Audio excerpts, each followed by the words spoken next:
In the small village of Ogbani, Pastor Emmanuel was well known for his fiery sermons and his dedication to the church. His wife, Ruth, was equally admired. She was quiet, respectful, and always present by his side during church events. She was seen as the ideal example of a pastor's wife, faithful, caring, and supportive of her husband's ministry. But behind the scenes, Ruth was battling with a secret that she had carried for years. From a young age, Ruth knew she was different from other girls. While her friends talked about their crushes on boys, she was drawn to the girls in her school. She never spoke about it, knowing that in her conservative Christian upbringing, such feelings were considered sinful. Ruth had hoped that marrying Emmanuel would help her suppress these emotions, but no matter how much she tried, they never went away. She respected her husband and did her duties as a wife, but something was always missing. It wasn't until Ruth met Grace, a new member of the church, that she realized what that missing piece was. Grace was outspoken, confident, and had a magnetic personality that drew Ruth in. The two women began spending more time together, initially under the guise of church activities. They went for long walks, shared meals, and spent hours talking about everything from family to faith. Ruth felt a connection with Grace that she had never felt with anyone else, including her husband. One afternoon, while they were alone, Grace confessed that she had feelings for Ruth. Ruth was shocked at first, but deep down, she had known this was coming. She had felt the same way for a long time, but had been too scared to admit it, even to herself. That day, they shared a kiss, and Ruth felt a rush of emotions, relief, joy, but also guilt. She was the wife of a pastor, someone people looked up to, and here she was, falling in love with another woman. The relationship between Ruth and Grace deepened over time. They kept it a secret, knowing that if anyone found out, it would cause a scandal in the church and ruin Emmanuel's reputation. Ruth struggled with her feelings of guilt. She knew she was betraying her husband, but at the same time, she felt alive in a way she had never felt before. Being with Grace gave her a sense of completeness that she had always longed for but never found in her marriage. As the months passed, it became harder for Ruth to hide her feelings. She became distant from Emmanuel, avoiding his touch and making excuses to spend more time away from home. He noticed the change and tried to talk to her about it, but Ruth couldn't bring herself to tell him the truth. The guilt weighed heavily on her, but she couldn't imagine a life without Grace. One evening, Ruth's secret was exposed. A neighbor had seen her and Grace together in a moment of intimacy and wasted no time spreading the news. The village buzzed with rumors, and soon the entire church knew. Pastor Emmanuel was devastated. He had always trusted Ruth and couldn't understand how this had happened. The church elders demanded that Ruth step down from all her duties, and some even suggested that Emmanuel divorce her. Ruth knew she had no choice but to leave. Staying in Ogbani was no longer an option. The shame and judgment from the community were too much to bear. She packed her bags and left her husband, choosing to follow her heart and be with Grace. They moved to a different town, far away from the gossip and the scorn. Life wasn't easy for Ruth after leaving the church. She lost her friends, her place in the community, and her reputation. But for the first time in her life, she felt free. Free to love who she wanted without hiding, without pretending. Though the road ahead was uncertain, Ruth was at peace knowing she had finally embraced the part of herself she had spent so many years denying. When Ruth left Ogboni, she didn't look back. The night she packed her belongings was the hardest decision she had ever made, but it also felt like the only choice she had left. She had lived in the village for so long. It felt as though the walls were closing in on her, suffocating her. The whispers, the judgmental stares, and the endless gossip weighed on her like a heavy stone. And the worst part was seeing the pain in Emmanuel's eyes, the man who had stood by her side for so many years, completely unaware of a storm brewing inside her heart. Grace had been Ruth's anchor in this emotional storm. She had already rented a small house in a town far from Ogboni. It was a modest place, nothing like the large church-owned house Ruth had shared with her husband, but it was theirs. The moment they stepped through the front door, Ruth felt an overwhelming sense of relief wash over her. She was finally free. Free to live her truth without the constant fear of being discovered. At first, the transition was hard.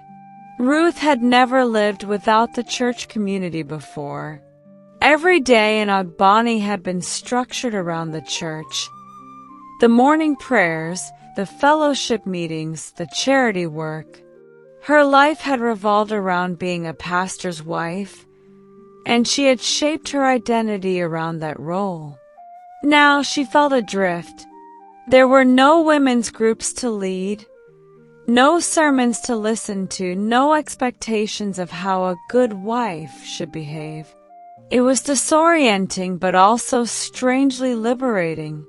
Grace, on the other hand, was used to this life. She had left her family years ago when she first realized she could never conform to the expectations placed on her as a woman in a deeply religious household. She had learned to survive on her own, making her way through life with resilience and determination. For Ruth, being with someone who understood the struggle of hiding and fear was like a balm to her soul. Grace never pushed her to open up, but was always there when Ruth was ready to talk. It took weeks before Ruth could begin unpacking the emotional baggage she had carried with her for years. One evening, as they sat together on the porch of their small home, Ruth finally spoke about the weight of her double life. "I always thought that if I prayed hard enough, those feelings would go away," Ruth said, her voice barely above a whisper. She couldn't meet Grace's eyes, so she stared out into the darkening sky. "I thought marriage would fix me, that Emmanuel would be enough." Grace reached for her hand, gently squeezing it. "There's nothing to fix, Ruth. You are who you are." "But it was wrong," Ruth whispered. "That's what they always said, that it's unnatural. I lived my whole life believing that." "I know, but they were wrong. You can't live your life for other people." Ruth finally turned to Grace, tears welling in her eyes. "I lost everything. My husband, my home, my place in the church. I gave up everything to be here." Grace wiped a tear from Ruth's cheek. "You didn't lose everything. You gained yourself, and you have me." Ruth leaned into Grace, letting the tears fall freely. She hadn't realized how much she needed to hear those words. For so long, she had felt like she was living a lie, constantly trying to fit into a mold that was never meant for her. Now, with Grace by her side, she could begin the process of figuring out who she truly was without the constraints of her old life. Over the next few months, Ruth began to build a new life. It wasn't easy. She missed the security of her old home, the familiar faces of the church members, and even the routine of her duties as a pastor's wife. But slowly, she found comfort in the small things. She started helping Grace with her small business selling handmade crafts at the local market. It was a far cry from the formal church events Ruth was used to, but she enjoyed the simplicity of the work. The market was bustling with life, filled with people from all walks of life, and for the first time in years, Ruth felt like just another person. No judgment, no expectations. She also began to read more. Grace had a small bookshelf filled with all kinds of books, some on history, others on love, self-acceptance, and the stories of people who had faced similar struggles. Ruth devoured them, finding comfort in the stories of others who had been forced to choose between societal expectations and living their truth. One day, as they sat in their small living room, Ruth looked up from a book she had been reading and said, "I want to help other women like me." Grace raised an eyebrow. "What do you mean?" I mean, I know there are others out there. Women trapped in marriages, hiding who they really are. They need to know they're not alone." Grace smiled. "That's a wonderful idea. But how do you plan to do that?" "I don't know yet," Ruth admitted. "But I can't just sit here and pretend like I'm the only one going through this. There must be others who feel the same way." Grace nodded thoughtfully. "Maybe we can start something small, a group or a support network." The idea began to grow in Ruth's mind. It felt like a calling, something she was meant to do. She had spent so many years being silent, pretending, and now that she had found her voice, she wanted to use it to help others. As time went on, Ruth and Grace began to build a network of women from different towns who were going through similar struggles. It started with a few secret meetings in their home, where women could come and talk openly about their feelings and experiences without fear of judgment. Word spread slowly, and soon, more and more women found their way to Ruth and Grace's small home. Some of the women were married, like Ruth had been, trapped in relationships that didn't reflect who they truly were. Others were single, but living in fear of rejection from their families and communities if they revealed their true selves. The meetings became a lifeline for these women, a safe space where they could be themselves without fear. Ruth's transformation over the following year was remarkable. She went from a quiet, reserved woman who had always followed the rules to a leader in her own right.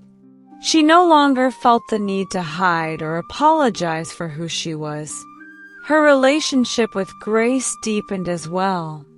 They became partners in every sense of the word, supporting each other through the ups and downs of life.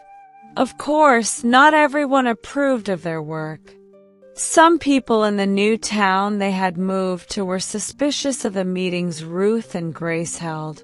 There were whispers of their unconventional relationship, and a few even tried to report them to local authorities, claiming they were corrupting other women.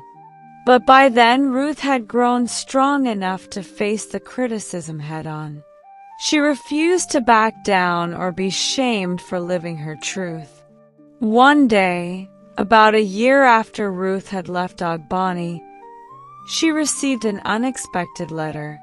It was from Emmanuel. She hadn't spoken to him since the night she left, and seeing his name on the envelope sent a shock through her. With trembling hands, she opened the letter and read his words. He wrote about how devastated he had been when she left, how lost and betrayed he had felt. But over time, he had begun to understand. He realized that their marriage had been built on a lie, one that had hurt both of them. He wished her happiness and peace, even though he could not fully understand her choices. The letter ended with a simple request: forgiveness. Ruth sat with the letter for a long time. She had been so afraid of the hurt she had caused Emmanuel, and now, seeing his words of forgiveness and understanding brought tears to her eyes. She had never hated him. He had been a good man, a kind man, but they had been wrong for each other from the start. That night, as she sat with Grace, Ruth felt a sense of closure. The chapter of her life with Emmanuel was finally over, and she was ready to fully embrace the new life she had built. Years later, Ruth's small support group had grown into a larger movement. Women from all over came to seek guidance and support, and Ruth had become a mentor to many. She had found her true calling, not as a pastor's wife, but as someone who helped others find the courage to live their truth. And through it all, Grace remained by her side, the one person who had seen her for who she truly was and loved her unconditionally. Ruth had lost her old life, but in the end, she had gained something far more valuable: herself. Several years had passed since Ruth and Grace first started their journey together. The small town they had moved to after leaving Ogboni had become a place of refuge, not just for them, but for many women seeking solace from lives filled with repression and fear. Their home, once quiet and humble, had turned into a bustling hub of activity, a sanctuary where women could come to be heard, understood, and supported. Ruth had never imagined that her life would take such a turn. When she left her marriage to Pastor Emmanuel, she thought she was running away from everything she had ever known. But as the years unfolded, she realized she was actually running toward herself, toward a life of purpose and truth. She had found a new kind of ministry, not one bound by the four walls of a church, but one that lived in the hearts and minds of the women she helped. The support group she had started with Grace had grown beyond anything she could have anticipated. It had begun as informal meetings in their living room, with just a handful of women, but soon the word spread. The women who came were from all over, not just from nearby villages, but from towns miles away. They all shared the same story, of being silenced, of hiding who they truly were, of being trapped by expectations that society, family, and religion had placed upon them. Ruth and Grace gave them a voice, a place to be themselves without fear. One day, Ruth stood before a gathering of over 50 women, their faces a mix of hope, fear, and longing. They had come to hear her speak, to find some sense of direction in their own turbulent lives. Ruth looked around the room, still amazed at how far things had come. "We all carry our burdens," Ruth began, her voice strong and steady. "For many years I lived my life as someone I was not. I hid my truth because I thought it would make me more acceptable to others, to my family, to the church. But what I didn't realize was that I was losing myself in the process. I was slowly suffocating under the weight of expectations I could never fulfill. The room was silent, every woman hanging on to her words. I know many of you feel the same way. You've been told how to live, who to love, and what to believe, and it's exhausting. But I want you to know that there is another way. You don't have to sacrifice who you are for the approval of others. You deserve to live a life that is true to you. A murmur of agreement rippled through the room. Ruth continued, I know the cost is high. Some of you may have already lost friends, family, or even your homes because of your choices. But what is the alternative? To live in fear? To hide who you are for the rest of your life? That's not living, that's just surviving. Ruth paused, letting her words sink in. She could see the emotions on the faces of the women in the room. Some were on the verge of tears. Others were nodding in agreement. They understood her because they had lived her story in their own way. I'm not saying it will be easy, Ruth said softly, her voice filled with compassion. The world we live in can be cruel. People may not understand your choices, and they may judge you harshly. But you're not alone. Look around this room. You have each other. We have each other. Grace, who had been standing quietly at the back of the room, stepped forward to join Ruth. She placed a supportive hand on her shoulder, smiling at her partner. Ruth turned and smiled back. The love and trust between them was clear to everyone present, and it spoke volumes. We built this place together, Grace said, her voice warm and reassuring. It's not just a home for Ruth and me. It's a home for all of us, a place where we can be ourselves without fear. The women in the room began to clap, slowly at first, then louder and more confidently. For some of them, this was the first time they had ever felt truly understood, the first time they had been told it was okay to be who they were. As Ruth and Grace's network grew, so did their reach. What started as small meetings began to evolve into something much larger. They connected with other like-minded women across the region, forming a coalition of support groups that extended far beyond the boundaries of their small town. Together, they began to advocate for the rights of women, not just those who were in same-sex relationships, but all women who had been oppressed or silenced. The coalition organized workshops on mental health, self-empowerment, and even legal support for women who face discrimination.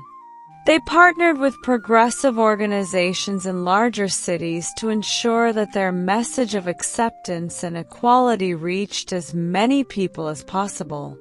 Ruth, once the quiet pastor's wife who hid behind her husband's sermons, had become a voice for the voiceless, a leader in a movement she never thought she'd be a part of.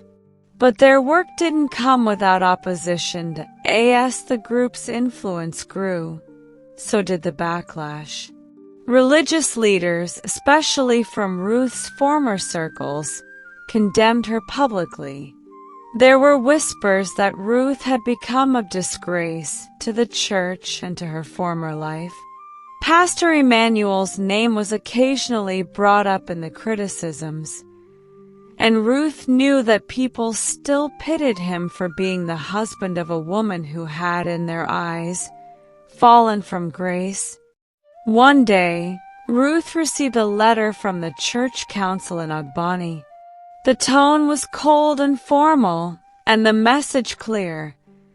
She was no longer welcome to attend services or participate in any church activities. The decision was final. It wasn't a surprise, but it still hurt. For so long, the church had been her home, her foundation. To be cast out so formally felt like a final severing of the past. But this time, Ruth didn't feel the sting of shame. Instead, she felt relief. The church could no longer control her, could no longer dictate the terms of her existence. She had built a new life, one that was rooted in love, honesty, and acceptance. And she was proud of it. One evening, as the sun began to set, Ruth and Grace sat together on the porch of their home, much like they had in those early days after Ruth left Agbani. But now things were different. They had a community, a purpose, and most importantly, each other. "Do you ever miss it?" Grace asked quietly, looking out at the horizon. "Miss what?" Ruth replied, turning to look at her partner. "Your old life, the church, the people, Emmanuel." Ruth thought for a moment before answering. I used to miss the stability, the certainty. But now, no, I don't miss it. I think about it sometimes, but I know I made the right choice." Grace nodded. "I'm glad you did." Ruth smiled. "Me too."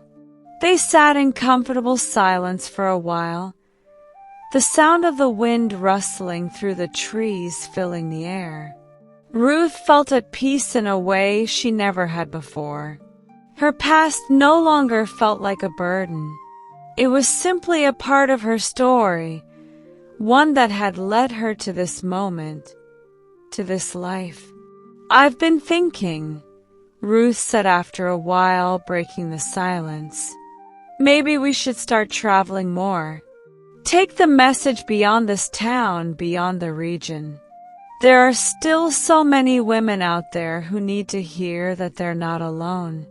Grace raised an eyebrow, intrigued. "Traveling, huh? Where do you want to go?" "Everywhere," Ruth said with a grin. "Anywhere that needs us. There are so many places where women are still trapped, where they can't be who they really are. I think it's time we take this message to them." Grace chuckled. "You've become quite the revolutionary." Ruth smiled. "I guess I have." In the years that followed, Ruth and Grace expanded their work far beyond the borders of their small town. They traveled to cities and villages across the country, speaking at events, organizing workshops, and creating safe spaces for women who felt like they had nowhere else to turn. Their work wasn't always easy, and they faced many obstacles along the way. But through it all, Ruth never lost sight of the importance of what they were doing. She had found her calling, and it wasn't just about helping women. It was about creating a world where everyone could live freely, without fear of judgment or rejection. Ruth's name became known far and wide, not as a pastor's wife who had fallen from grace, but as a woman who had risen above the expectations placed upon her and carved out a new life on her own terms. And through it all, Grace was by her side, the partner who had helped her see that love, in all its forms, was something to be celebrated, not hidden. Together, they had built a life, a community, and a movement that would continue to grow long after they were gone.